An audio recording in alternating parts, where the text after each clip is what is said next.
অসম্ভব গরম পড়েছে। আর এই গরম পড়লে পরে আমাদের বাড়িতে আইসক্রিম আনার হুজুগ পড়ে যায়। কখনো বা আমার বর আনে, কখনো বা আবার আমি ব্লিঙ্কিট থেকে অর্ডার করি, আবার কখনো কখনো অফিসের ভাইরাও দোকান থেকে নিয়ে চলে আসে। আইসক্রিমটা কিন্তু আনা চাই। আমাদের জন্য যখন আইসক্রিম আসে তখন কিন্তু মাম্মামের জন্য আমরা আইসক্রিম আনি। আইসক্রিমের মধ্যে কিন্তু চকলেটটা মাম্মাম খায় না, কিন্তু বাটারস্কচ বা ভ্যানিলা কিন্তু মাম্মামের খুব প্রিয়। যে কোনো পেটকে চকলেট দেওয়াটা ঠিক না, সেই কারণের জন্যই ওকে চকলেট দেওয়া হয় না। প্রত্যেকবার মাম্মামকে এবং বাবিয়াকে শর্ত দেওয়া হয়, সব ভাত তুমি আগে খাবে, তারপর কিন্তু তুমি আইসক্রিম পাবে।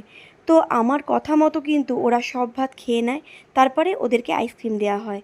তো মাম্মামও কিন্তু তাই।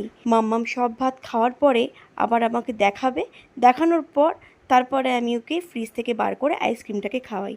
দেখুন কি মজা করে আইসক্রিমটাকে খাচ্ছে। ও খুব ভালোবাসে এই সমস্ত কিছু খেতে। মাম্মামের টুকিটাকি ভিডিওগুলো আপনারা যেহেতু খুবই পছন্দ করেন, তাই জন্য আপনাদের সঙ্গে শেয়ার করতে খুব ইচ্ছে করে। তো প্রতিটা মুহূর্তের ভিডিও আপনাদের সঙ্গে শেয়ার করব বলে কথা দিয়েছি, তাই আইসক্রিম খাওয়ার এই ভিডিওটা শেয়ার না করে থাকতে পারলাম না। আপনারা প্রত্যেকে মাম্মামকে এত ভালোবাসা দিচ্ছেন দেখে আমরা বাড়ির প্রত্যেকটা মানুষ কিন্তু ভীষণ খুশি।